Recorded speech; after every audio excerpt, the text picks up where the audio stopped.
I think we find kind of compassion and empathy for other people when we're connected in a setting like this. Mental health facility co-founder isn't the role George Carroll's best known for yet, but his commitment to this community is real. I think like what really gives me a lot of value and purpose is connection with other people. Fans know him as Slaine, a Dorchester-born rapper and actor using his platform and life experience to help others. I'm a person in long-term recovery now, but I struggled with alcoholism and drug addiction for the better part of 2 decades. I knew the next thing that I was going to lose was my relationship with my son if I kept drinking and using.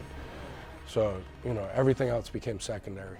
He got help, got sober, and got serious about his mental health. I think for anybody who stays sober long term, eventually have to get to what's underneath the surface. And, you know, for me, that was a lot of issues that I never dealt with. Depression at times, anxiety. Even though my world was crumbling and breaking my heart, I put broken pieces together just to take them apart. His music, always a reflection of his experiences, lamented what he went through in addiction and coming out the other side. It's hard to change when they knew what you was, but anything is possible when you do what you love. Now, sober 11 years, what he's learned about mental health and treatments has spurred a passion to create spaces for healing. What brings you joy now? Seeing people get better. I love seeing people come out the other side of things. This is my clinical director, Debbie Brooklyn. Hi, Debbie. He and his partners opened Charles River Recovery in Weston 3 years ago, and Grand Rising Behavioral Health in Norwood late last year, where George often leads group sessions. They feel really empowered when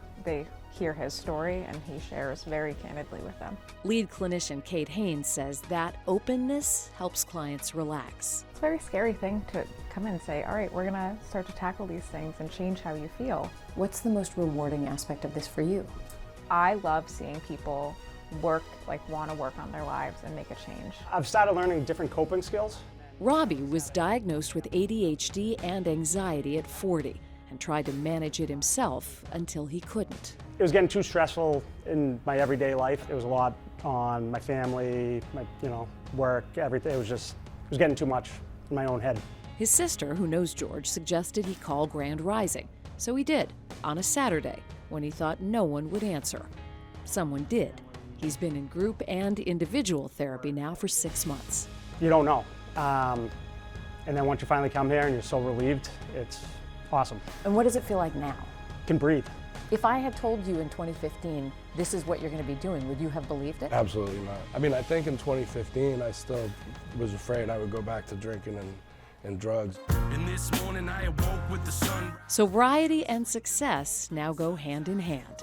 George has 2 films coming out later this year, including King Ivory, which premiered at the Venice Film Festival, a new record, and a sense of hard-earned clarity and purpose. I get to make music, I get to act, and I get to play an active role in people's lives and helping them get better. And I'm already living my dream.